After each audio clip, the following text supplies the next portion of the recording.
جب ماہ سیام رمضان المبارک جلوہ گر ہوتا ہے، جنت کے 8 دروازے کھول دیے جاتے ہیں، جہنم کے دروازے بند کر دیے جاتے ہیں اور شیاطین جکڑ دیے جاتے ہیں۔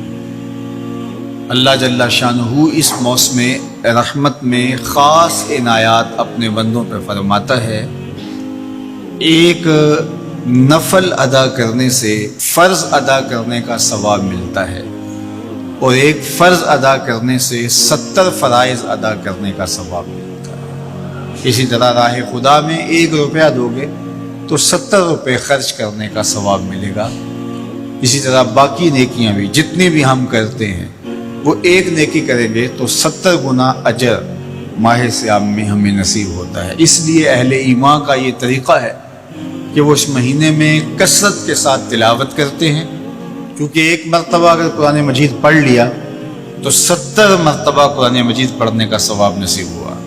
ماہ سیام میں چونکہ شیطان بندھا ہوا ہوتا ہے، تو ہم اپنے آپ کو نیکی کی طرف اگر لانا چاہیں تو اتنی رکاوٹیں نہیں ہوتی جتنی عام دنوں میں ہوتی ہیں۔ لیکن اس کے باوجود بہت سارے لوگ ہیں جو رات کو بڑا پکا ارادہ کر کے سوتے ہیں کہ میں صبح وقت پہ اٹھوں گا اور نوافل بھی پڑھوں گا اور نماز بھی ادا کروں گا، لیکن جب صبح ہوتی ہے تو انہیں یا تو جاگ نہیں آتی یا نیند سے بیدار ہو جاتے ہیں، بستر سے اٹھا نہیں جاتا۔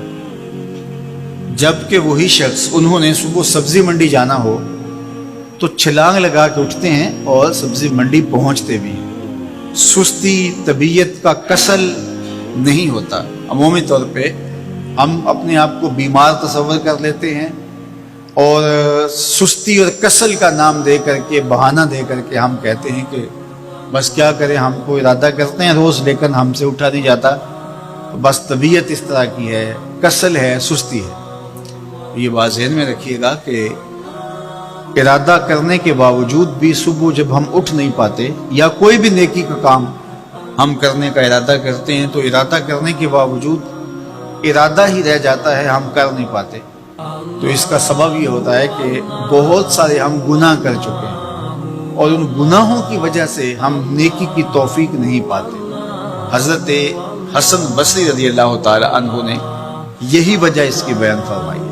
تو اس کا بہترین طریقہ یہ ہے کہ توبہ کی جائے اور توبہ بھی سچے دل سے کی جائے، رو رو کے اللہ سے گناہوں کی معافی مانگی جائے، اور سچے دل سے جب توبہ کی جائے تو پھر سارے گناہ نہ صرف مٹا دیے جاتے ہیں بلکہ ان کو بدل کے نیکیوں میں تبدیل کر دیا جاتا ہے۔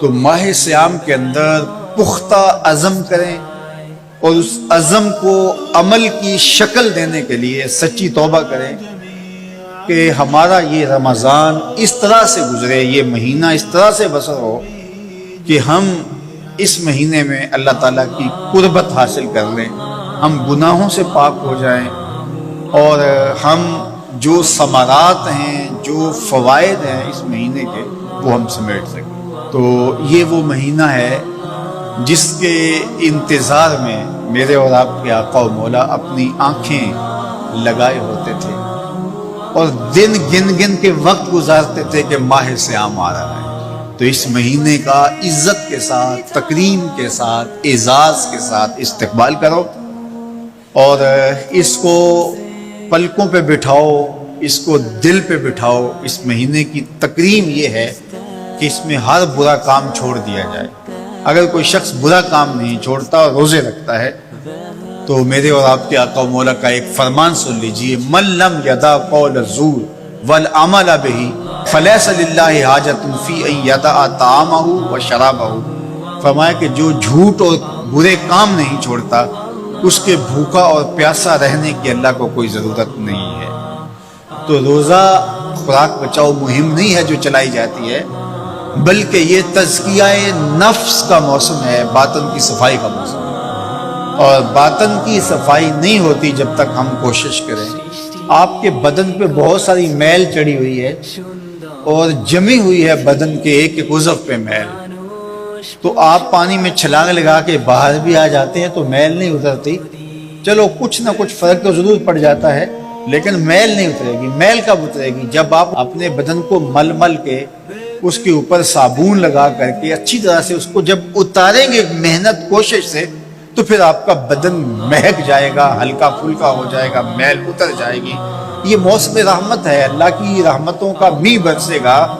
اس سے کچھ نہ کچھ فائدہ تو ہوگا ہی، لیکن حقیقی فائدہ وہی حاصل کرے گا جو اپنے گناہوں کو مل مل کے دھوئے گا اور اپنے آپ کو صاف کرنے کی کوشش کرے گا. تو اپنے من کے میل اتارنے ہیں، اپنے باطن کے میل اتارنے ہیں، اپنے اعمال کی درستگی کی کوشش کرنی ہے.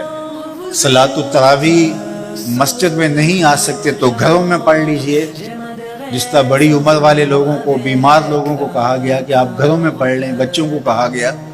لیکن چھوڑیے گا نا، یہ رمضان المبارک کا خاص عمل ہے. آج کل دین بیزار طبقہ مختلف جگہوں پہ بیٹھ کے مسجد پر، مدرسے پر، تراویح پر، ان چیزوں پر تبصرہ کر رہا ہے اور اتنا ہلکا ثابت کرنا چاہ رہا ہے ان امور کو جس طرح یہ چیزیں ہوتی کچھ نہیں ہیں.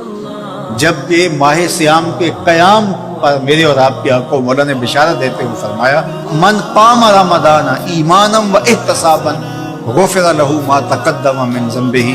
جس نے رمضان المبارک کی راتوں میں قیام کیا ایمان اور محاسبہ نفس کے ساتھ، اللہ اس کے پچھلے سارے گناہ معاف فرما دیتا.